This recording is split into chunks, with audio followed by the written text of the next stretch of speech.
So here was an idea for a video that I had where basically I figured that I would look at Khabib Nurmagomedov's record. This is Khabib's record, and I would just basically talk about how impressed I am by it. So I'm just gonna go ahead and cut straight to the chase. He has among his opponents, they have a 66.5% average for takedown defense. So out of every 100 takedown shot on them, they'll defend about 67, 66-ish of them. And I believe that's slightly above average in the UFC, and that obviously makes sense because Khabib is also fighting the better fighters of the UFC. But it's an important thing to note because there are other divisions that have better grapplers and there are other divisions that have worse ones. So there are some people that like to sort of trash on Khabib and say, oh, he hasn't fought any good grapplers or anything like that. Sure, he has, and I think that this will really shed light on that. And there are others who will say that, oh, Khabib is the most dominant ever. He smashes everybody. And I feel that to this also is sort of a rude awakening that Khabib, on paper, he could go up and smash everybody. I don't know. But just on paper, we don't know if Khabib is at that level because he hasn't faced the upper echelon of grapplers. So without further ado, here's what I'm trying to say. On the very left, I marked every one of the fighters that... Excuse me. Excuse me. That's a sneeze. Sorry about that. I'm not going to cut that out. Those are all of the wrestlers that Khabib has faced. Justin Gaethje was a two-time All-American wrestler. Michael Johnson was a junior college wrestler, and I believe he placed in state in high school.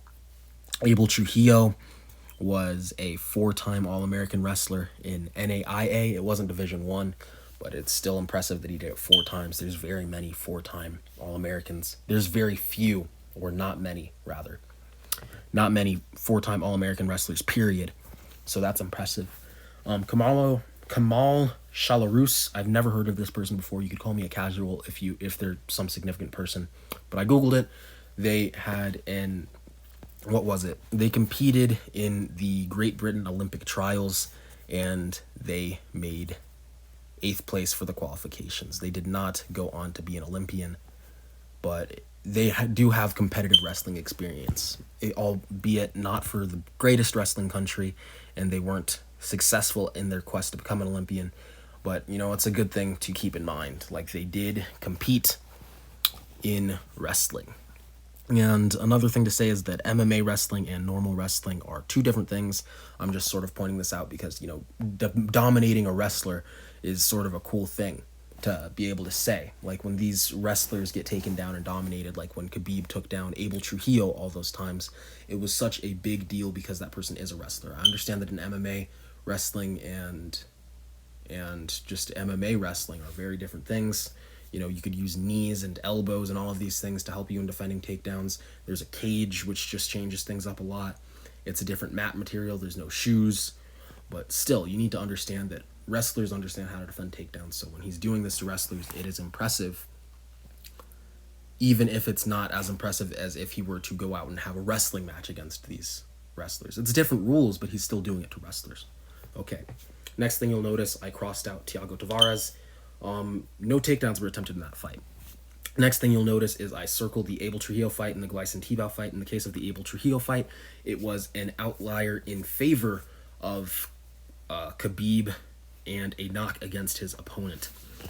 So this is sort of an interesting thing. Abel Trujillo, despite being such an accomplished wrestler, only has 40% takedown defense rates. A 40% takedown defense rate in the UFC. It was the only person Khabib has ever fought who has a negative takedown defense rate. Additionally, it's important to note that Abel Trujillo, being a collegiate wrestler, and I believe he was pretty fresh out of his collegiate wrestling when he fought Khabib. In wrestling, it's considered one takedown. If you get taken down, then you stand up and return to the mat all those many times. So due to the difference in rules, Abel Trujillo might not have known that he's giving up 21 different takedowns when he's trying to get up so much. So I figured that that's just one of those styles makes fights things, and that's why it's so much bigger than all of the other ones. Like, it's 3 times higher than the next closest fight for Khabib in terms of the amount of takedowns scored.